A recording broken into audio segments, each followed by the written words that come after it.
जुगनुओं ने फिर अंधेरों से लड़ाई जीत ली। जुगनुओं ने फिर अंधेरों से लड़ाई जीत ली। चांद तारे घर के रोशनदान में रखे रहे। दोस्तों, गेटवे ऑफ इंडस्ट्रीज़ के यूट्यूब चैनल पे आप सभी का स्वागत है। कल हम लोगों ने सेट 2 का विश्लेषण किया था।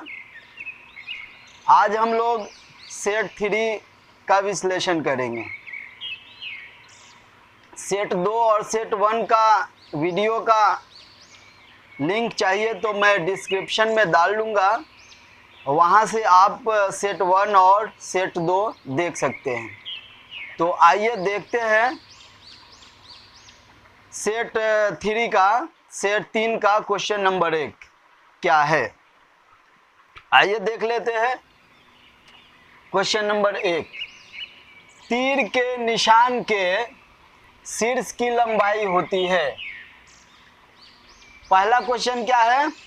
तीर के निशान के शीर्ष की लंबाई होती है। जो ड्राइंग में हम लोग तीर का निशान देते हैं, एरो हेड देते हैं, यहाँ देख लीजिए, यहाँ पे ये तीर का निशान हम लोग देते हैं ये। तो ये एरो हेड का लंबाई और चौड़ाई में क्या अनुपात होता है? ये लंबाई हो गया, यहाँ से यहाँ तक इसका चौड़ाई हो गया। तो इसके लंबाई और चौड़ाई में क्या अनुपात होता है, ये पूछ रहा है। तीर के निशान के शीर्ष की लंबाई होती है, तो शीर्ष की लंबाई मतलब इसकी लंबाई पूछ रहा है। तो मोटाई के कितने होती है? तो मोटाई के 3 गुना होती है। देखिए ऑप्शन नंबर सी सही है। ऑप्शन ए दिया है मोटाई के समान, मोटाई के 2 गुना, मोटाई के 3 गुना और इनमें से कोई नहीं। क्या है ऑप्शन? देख लीजिए फिर से। मोटाई के समान, बी है मोटाई के 2 गुना, सी है मोटाई के 3 गुना और डी है कोई भी नहीं। तो सही ऑप्शन क्या है? सही ऑप्शन है मोटाई के 3 गुना। ठीक है। जो एरोहेड की लंबाई होती है, इसके मोटाई की तिगुनी होती है। आइए अगला क्वेश्चन देखते हैं। क्वेश्चन नंबर 2, किसी गोलाकार स्फीयर के व्यास को दर्शाने का सही विधि क्या है? किसी गोलाकार स्फीयर के व्यास को दर्शाने का सही विधि क्या है? पहला है option A S phi 60, B है 60 फाई एस, सी है फाई 60 एस और डी है phi S 60। S for sphere. S का मतलब क्या होता है? स्फीयर। यानी कि कोई गोलाकार दिया हुआ है, कोई गोलाकार ऑब्जेक्ट दिया हुआ है, तो उसके व्यास को हम लोग कैसे दर्शाते हैं? तो व्यास को दर्शाने का सबसे सटीक तरीका ये है। सबसे सही तरीका क्या है? S phi 60। S for sphere, sphere phi 60। ठीक है। अगला देखते हैं। क्वेश्चन नंबर 3, किसी वृत्त के व्यास को दर्शाने का सही विधि है। कोई व्यास दिया हुआ है, यहाँ पे वृत्त दिया हुआ है, ये सर्कल है, ये सर्कल दिया हुआ है, तो इसके व्यास को हम लोग कैसे दर्शाते हैं? ये जो व्यास है, ये वाला व्यास कैसे दर्शाते हैं, ये कह रहा है। ठीक है। तो देख लेते हैं ऑप्शन क्या क्या दिया हुआ है। ऑप्शन क्या है? Option A 50 phi. पहला क्या है? 50 फाई। ऑप्शन बी क्या है? फाई 50। ऑप्शन सी क्या है? आर 25। ऑप्शन डी है कोई नहीं।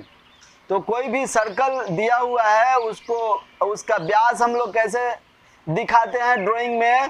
तो सबसे सही आंसर है बी फाई 50।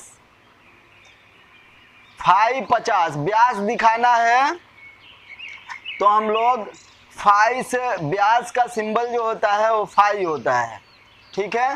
तो फाई 50 से हम लोग दर्शाएंगे व्यास को, सर्कल के व्यास को।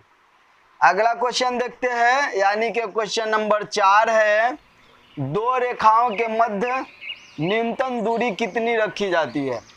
दो रेखा हम लोग खींचते हैं तो उसके मध्य में हम लोग कितना गैपिंग छोड़ते हैं, सवाल में ये पूछा जा रहा है। तो मध्य में कितना गैपिंग रखते हैं, आइए देख लेते हैं। ऑप्शन क्या क्या दिया हुआ है। Option A 0.7 millimetre, option B 0.5 millimetre, option C 0.9 millimetre और ऑप्शन डी 0.1 मिलीमीटर। तो दो रेखाओं के मध्य में जो गैपिंग रखा जाता है वह होता है 0.7 मिलीमीटर, यानी कि ऑप्शन ए सही है 0.7 मिलीमीटर। आइए अगला क्वेश्चन देखते हैं, यानी कि क्वेश्चन नंबर 5। क्वेश्चन नंबर 5 क्या है, अदृश्य रेखाओं को दर्शाने के लिए कौन सी रेखा प्रयोग में लाते हैं। अदृश्य रेखा का मतलब हिडन लाइन। हिडन लाइन को दिखाने के लिए कौन सा लाइन हम लोग, कैसा लाइन प्रयोग करते हैं। तो आइए ऑप्शन देखते हैं। ऑप्शन क्या है, ऑप्शन ए है बिंदुदार रेखा, ऑप्शन बी है केंद्र रेखा और ऑप्शन सी है वस्तु रेखा और ऑप्शन डी है हैचिंग रेखा। तो सही जवाब क्या है इसका, बिंदुदार रेखा। अदृश्य रेखाओं को दिखाने के लिए हम लोग बिंदुदार रेखा इस तरीके से हम लोग इस्तेमाल करते हैं। ये छोटे छोटे डॉट हम लोग इस्तेमाल करते हैं, छोटे छोटे रेखाओं का इस्तेमाल करते हैं, इसी को हम लोग बिंदुदार रेखा बोलते हैं। आइए अगला क्वेश्चन देखते हैं। अगला क्वेश्चन यानी कि क्वेश्चन नंबर 6।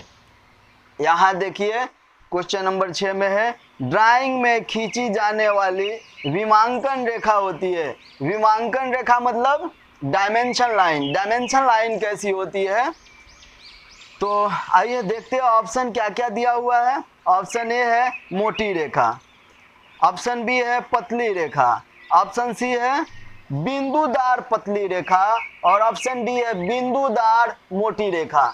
तो सही आंसर क्या है, विमांकन रेखा कैसी होती है, डायमेंशन लाइन कैसी होती है, कंटिन्यूअस पतली लाइन होती है, यानी कि इसमें ऑप्शन ए सही है, बी सही है, ऑप्शन बी सही है, पतली रेखा।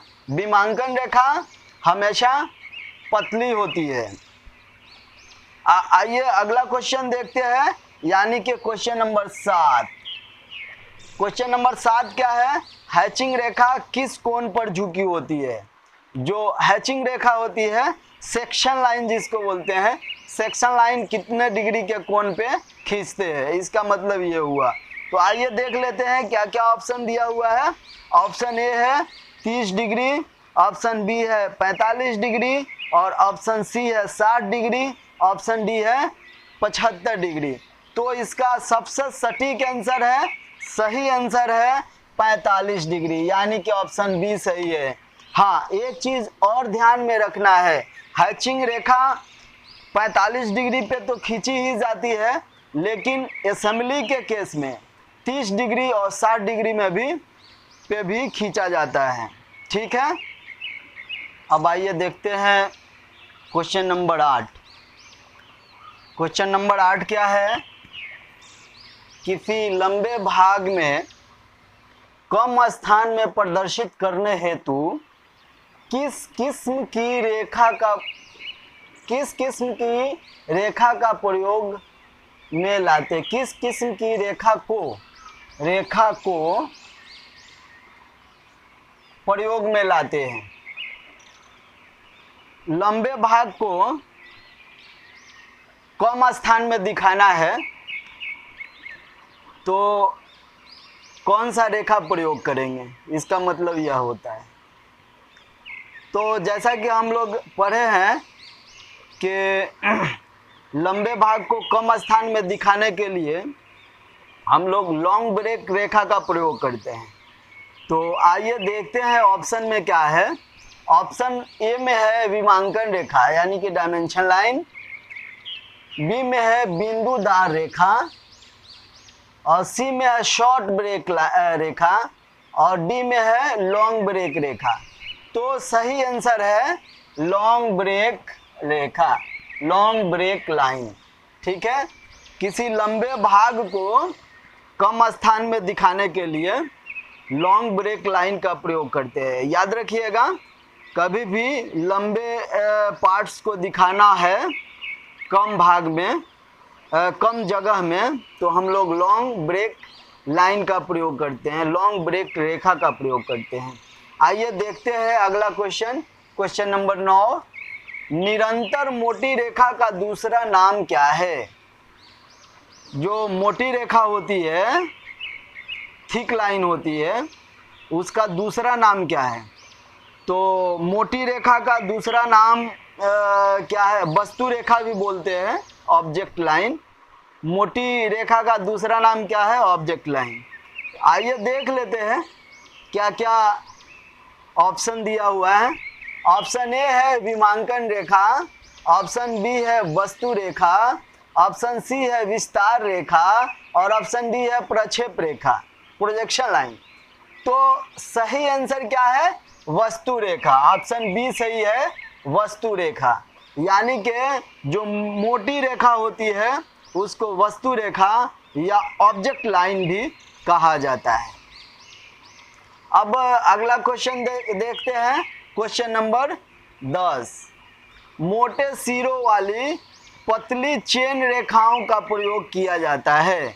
मोटे सिरों वाली, आप दिमाग में बैठाइए, दिमाग को ले जाइए।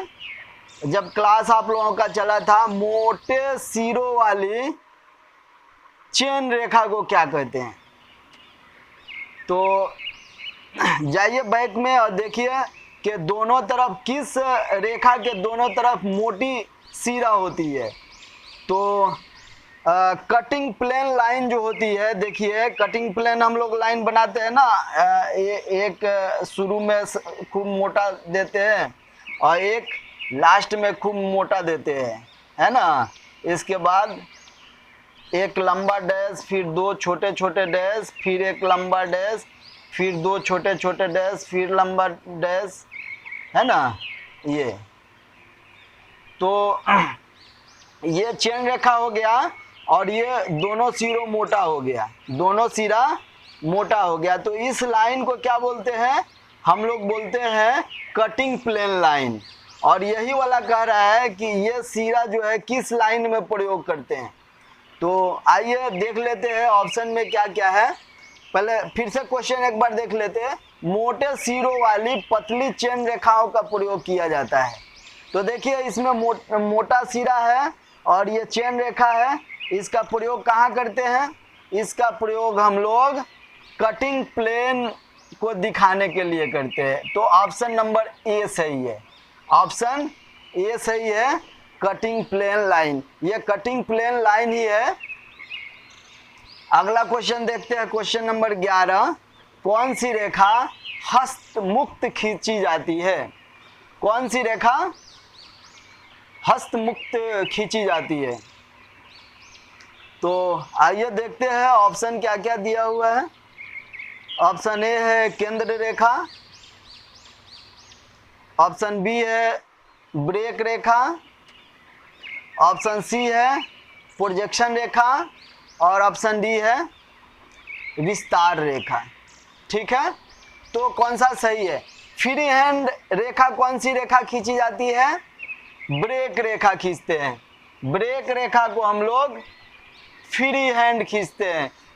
जैसे short break line, long break line, इन दोनों लाइनों को हम लोग हमेशा फ्री हैंड ही खींचते हैं। इसलिए ऑप्शन बी सही है, ब्रेक रेखा। फ्री हैंड रेखा कौन सी खींची जाती है?